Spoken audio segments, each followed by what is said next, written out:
Welcome back to the deep dive. Today, we're digging into something really quite interesting. It's an algorithm. That sounds exciting already. It is. It works behind the scenes. And it might just be changing how you interact with, well, complex systems online, even if you don't really notice it. Okay. We're talking about RANSO. It stands for Real-Time Adaptive Normalization for the Satisfaction of Curiosity. Bit of a mouthful. Yeah, just a bit. Ransos. Satisfaction of curiosity. I like that part. Me too. Now, you might be thinking, okay, why should I care about some algorithm? Well, Ranso, it tackles this really fundamental problem. A problem lots of us face, maybe without realizing it. How do you, the user, really explore the full range, the whole spectrum of possibilities in a system? Right, because it's so easy to get stuck. Exactly. Stuck in a rut, seeing only the most obvious stuff or, what seemed relevant right at the start. And you totally miss out on hidden gems, surprising features. Yeah, I can see that. So for this deep dive, we've pulled together quite a mix. We've got the dense technical papers, the proofs, the fun stuff. Yay, yeah. But also a really cool physics analogy, which we'll get into, and even developer docs and marketing insights to see how it's used practically. Okay, so quite the range of sources.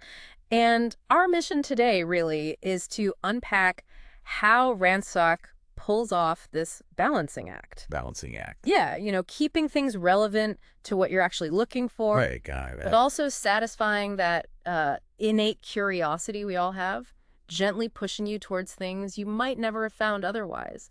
It's really about making sure you get the most out of these complex systems. Okay, let's unpack this then. What exactly is ransoc, and what's the problem it's really trying to solve at its core? Right, so think about user behavior. We often interact with systems that have a huge range of potential outcomes. Like what? Give me an example. Okay, imagine a virtual character creator. Maybe one with really fine-grained facial expressions, a whole spectrum, not just happy, sad, angry buttons. Okay, got it. Continuous control. Exactly. But what happens? Users often only explore a tiny fraction of that.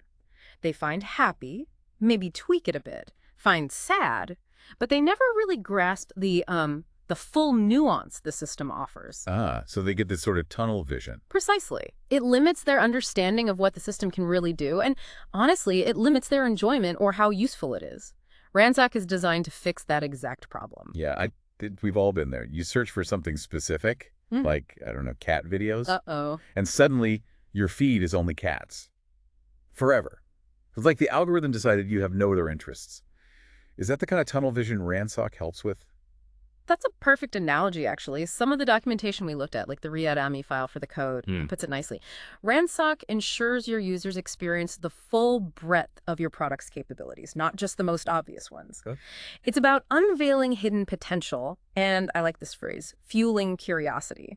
It's literally designed to pull you out of that cat video loop, or whatever loop you're stuck in. That makes a lot of sense. Yeah. So connecting this to the bigger picture, how does ransoc actually model this search space it wants us to explore? I heard there's an interesting analogy in the papers. Yes, the core analogy they use is, I think, really helpful. Imagine the entire search space, all the possible options, results, expressions, whatever it is. Imagine it as a collection of planets. Planets, okay. Lots of them, let's say, in planets. And they exist in this multi-dimensional space. Think coordinates, but way more than just 3 dimensions. Right, a complex map. Exactly. And your query, what you are looking for right now, that's represented as a star in the same space. Okay, planets and a star. How does relevance work initially? Pretty straightforward, actually. Okay. Each planet starts with a base mass. Let's just say a mass of 1 for simplicity. The relevance of any planet to your star is just its distance. Closer is better. Closer is more relevant, yeah. They use Euclidean distance, basically the straight line distance, and the initial weight or pull of a planet is inversely proportional to that distance. So closer planets have a higher initial weight. They pull stronger at first. Okay, that covers the starting point. Makes sense. But the real magic, right, the part that encourages exploration, that must be how it changes things over time. How does it nudge you beyond those closest planets? Right, this is the core idea, adaptive normalization. It's clever. ransoc introduces novelty by dynamically adjusting those planet masses, and it does this based purely on your interactions. How? Okay, so at any given moment, the planet with the highest current weight, the one that's most relevant considering both distance and current mass, that one's called the hit planet, that's the result you get shown. The hit. Got it. And then what? Does that planet get a reward? Sort of the opposite, actually. This is key. After a planet is hit, its mass is slightly decreased. Decreased. Yeah, by a small factor. There's a parameter, like a learning rate, that controls how much. But here's the crucial bit. While the hit planet loses a little mass, the mass of all the other planets, the ones that weren't hit in that round, gets a small increase. Ah, so it's like a rebalancing. Exactly, a precise rebalancing act. The total potential might stay roughly the same, but it gets redistributed. Wow, that's really neat. So a planet that might have started off way out there, less relevant, but because it keeps not getting picked, its mass slowly grows. Yeah, it's accumulating potential. Until eventually its pull becomes strong enough to overcome its distance, and boom, it gets discovered. You got it. That's the engine driving discovery. It's not just hoping you stumble on things. It actively engineers those discoveries over time. Think about how many features in software you've probably missed just because the default options, the easy ones, always grab your attention first. Ransoming actively prevents that. That's exactly right. The RIAD-M file we mentioned calls it a sort of fairness algorithm. Fairness? How so? Well, using their example again, the character expressions. Initially, you ask for happy. You get the most obvious happy. But ransoc ensures that over time, it will gradually introduce other things, sadness, surprise, maybe even subtle blends you didn't know existed. It makes sure you see the full range. So you see not just what you thought you wanted, but everything the system could offer you. Exactly, the full capability. Okay, this brings up a big question, though. Does ransoc really guarantee that everything gets explored while still keeping things relevant? It sounds, I don't know, almost too good to be true. It's a fair question, and the technical papers actually provide mathematical proofs for this. The answer is basically yes. ransoc gives you two key guarantees. Okay, what are they? First, full coverage. Every single planet, every possible result will eventually be selected. And not just theoretically eventually, it's guaranteed within a finite number of interactions. Wow, okay. Finite. That's impressive. And the second? Relevance maintenance. This is just as important. The algorithm always factors in that original distance to your star. So while it's pushing exploration, it never completely loses sight of your initial intent. Relevance is preserved. So it won't suddenly start showing you, like, completely random, unrelated stuff just for the sake of novelty. No, it's more nuanced than that. The mechanism that ensures the full coverage is pretty smart. The mass of any planet that isn't selected, it actually grows exponentially each time it's passed over. Exponentially. Okay, that's powerful. It is. That exponential growth guarantees its weight will eventually, inevitably, surpass the others, forcing its selection. The proof mentions something about mass conservation, keeping the total system potential constant. But the key takeaway is full exploration is guaranteed, without throwing relevance out the window. It's like a tour guide who promises to show you every single nook and cranny of a city, even the hidden alleys, but without ever making you feel totally lost. That's a great way to put it. So we've got the mechanics, the guarantees. But sometimes, looking at something from a completely different angle helps it click. What do we think about ransoc using physics? Ah, yes. The physics analogy. I really like that paper. It offers a beautiful way to visualize it. How does it work? Okay, so think back to the planets in the star. You can view that initial weight or pull of a planet as its gravitational force on your star. Simple enough. Right, gravity. Closer means stronger pull. Exactly. Now, that dynamic mass adjustment where hit planets lose mass and others gain it, you can think of that as, well, almost like the system is manipulating the gravitational constant just for that one planet locally. Whoa. Oh, or another way to think about it, maybe even cooler, is like introducing a kind of dark energy into the system, something that's constantly working to redistribute the mass, to push things apart, or rather balance the pull. So the system is actively, like, flattening the gravitational playing field, making those distant planets relatively more attractive over time. You've nailed it. And what's really fascinating, connecting it to thermodynamics, this mass redistribution is analogous to promoting a higher entropy state. Entropy disorder, right. Or spreading things out. Sort of, yeah. Think of it this way.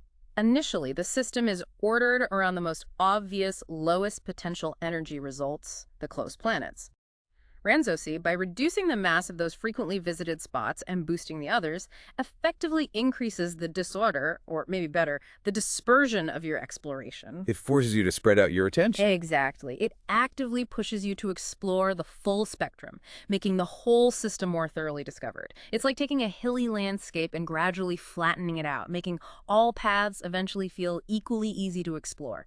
It ties into these broader physics ideas like potential landscape modification and adaptive systems. That physics angle really does make the why behind it click. Yeah. Okay, let's bring it back to the practical side. For you, the listener, why should you care about ransoc? What's the actual real-world takeaway here? Well, the Readme MD we keep mentioning really lays out the value propositions clearly, especially for products with a lot of depth or hidden capability. Like what? First, it helps unveil that hidden potential. Think back to that facial expression example. If an engine can do this amazing continuous spectrum of emotion, Right. ransoc helps make sure users actually see that. Instead of just sticking with happy and sad, it showcases the full range. So it makes sure the product isn't just capable, but it's perceived as fully capable by the users. It could turn casual users into power users Yeah. almost automatically. Exactly. Second, it just naturally fuels curiosity. It presents novel things, unexpected variations, even if you weren't actively looking for them. Mhm. That makes the product more engaging, right? More sticky. Definitely. Keeps things fresh. And it sort of completes the experience. Yeah. Ensures you see everything you could see, not just what you happen to bump into first. And there's this idea of automatic satisfaction. It taps into that innate human desire to explore and discover. It sounds like it really prevents users from forming, an incomplete or even inaccurate picture of what a product can truly do. Mhm. Like imagine a big software launch. If users only ever scratch the surface, they miss the real innovation. Precisely. ransoc acts as that bridge, connecting the immediate, relevant results with the broader exploration of everything else the product offers. And it's not just theory. We saw in the source code files there are actual classes defined: planet, star, functions to calculate distances, update masses. Yeah, hit compute weights, update masses. Oh, it's all there. Right. Even visualization tools to actually watch how the weights shift over time. It's a real implemented algorithm. So looking ahead then, ransoc is clearly powerful for this initial discovery phase. What's next? Where could this go? Yeah, that's a great question. ransoc is a fantastic first step for guiding curiosity. But for, say, longer-term personalization, imagine combining it with other techniques. Like deep reinforcement learning, for instance. You could potentially train a system that uses ransoc principles, but also learns your specific preferences over time, tailoring the exploration even further. So it wouldn't just show you everything, but maybe prioritize the kinds of novel things you tend to like. Exactly. That opens up huge possibilities. Applying these ideas in other areas, too, optimizing complex simulations in science, maybe adaptive experimental design in labs, finding new drug candidates, or even just way better content recommendations that genuinely expand your horizons. It's fascinating stuff. So a final thought for you, the listener. Think about your favorite streaming service, or even just Google search. How might something like ransoc, working quietly in the background, reshape your experience? Making sure you discover not just what you thought you were looking for, but those unexpected gems, the things you never knew existed. Enriching your world, maybe, one curious click at a time.